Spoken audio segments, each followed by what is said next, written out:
I also want to ask, जैसे subsidies होती हैं, how helpful is government right now in terms of building a sustainable, अगर हम sustainable business की बात करें, what are the kind of grants that you have taken or what are the subsidies that are available? How do you think the government has supported you overall in this journey of building the business? बहुत अच्छा question है। 2011 में हमने पहली company शुरू की थी और जब सेकेंड स्टार्टअप मैंने 2019-20 में किया, सिनेरियो बिल्कुल चेंज हो चुका था। आज इतना बढ़िया इकोसिस्टम है, आप अपने आप को एंटरप्रेन्योर कहते हैं और सब आपको समझते हैं कि स्टार्टअप है, उसका इन्वेस्टर, उसका फाउंडर है। पहले ये कल्चर नहीं था। दूसरा, जो पॉजिटिविटी है इंडियन एंटरप्रेन्योरशिप को लेके, स्टार्टअप्स को लेके, वो अनमैच्ड है। अभी पूरी दुनिया में सबसे ज़्यादा स्टार्टअप्स आई थिंक इंडिया में बन रहे हैं और बहुत तेज़ी में बन रहे हैं और बहुत अच्छे स्टार्टअप्स बन रहे हैं। पॉजिटिविटी है। गवर्नमेंट ने बहुत सपोर्ट किया, बिकॉज ऐसा नहीं कि हम गवर्नमेंट के पास आउटरीच किया, गवर्नमेंट ने खुद, you will not imagine, last year जब हमारी फैक्ट्री इनॉग्रेट हुई तो भारत सरकार ने हमें इनवाइट किया वर्ल्ड एनवायरनमेंट डे पे, विज्ञान भवन में, एंड वहाँ पे खुद DST के सेक्रेटरी डॉक्टर अभय ने हमारा इनॉग्रेशन किया। हालांकि department of science and technology के मिनिस्टर को करना था, बट मिनिस्टर साहब को कहीं जाना पड़ा, तो DST सेक्रेटरी ने किया। ये बहुत बड़ा वैलिडेशन है।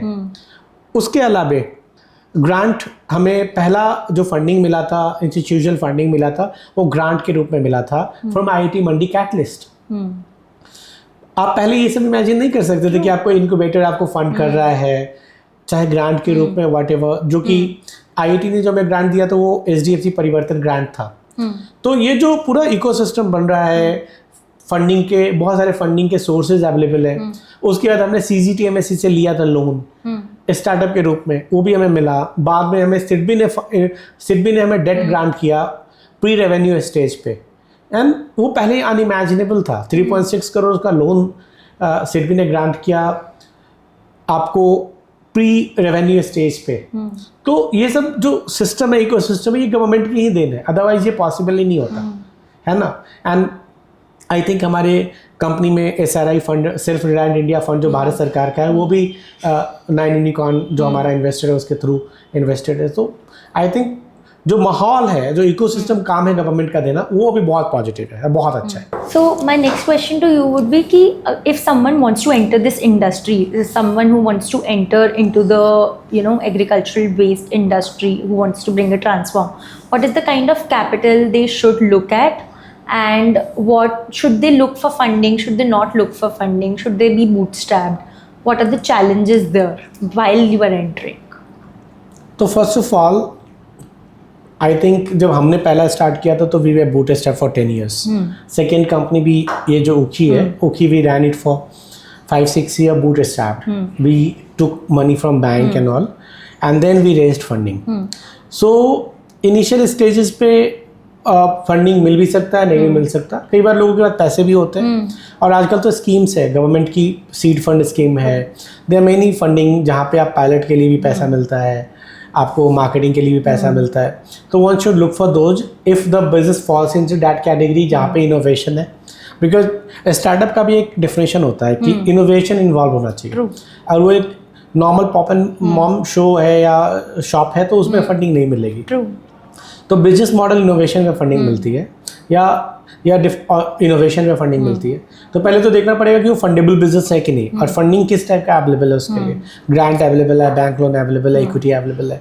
सो वो तो when you are starting out you should be knowing that.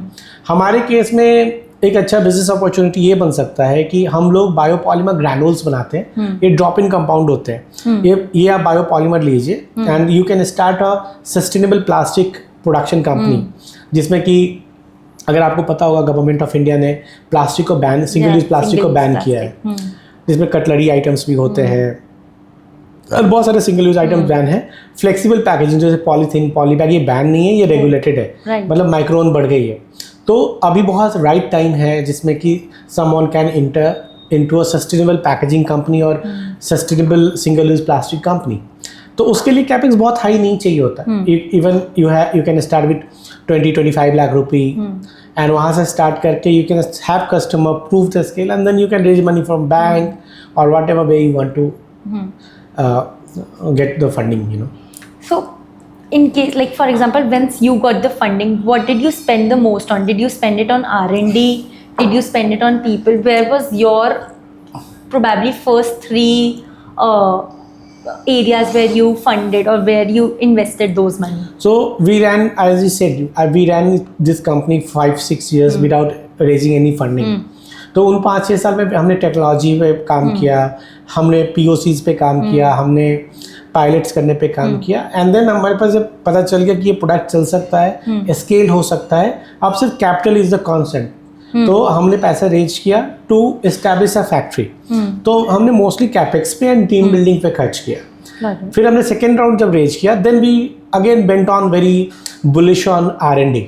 So we spend a lot on R&D because हमारी कंपनी का मिशन ही है कि हम लोग we are innovation led company. We keep on investing in, you know, ground breaking research and development जहाँ पे we can compete with Western countries, you know, US से, Europe से, चाइना से, we can compete in terms of technology. and हमारे में सब capability है. जिद चाहिए, जो मिसिंग था वो जिद का जो एलिमेंट है हम लोग लेके आ रहे हैं. तो पहले फंडिंग से, प्री सीड फंडिंग से हमने मोस्टली जो इन्वेस्ट किया, we spend mostly on capex and team building.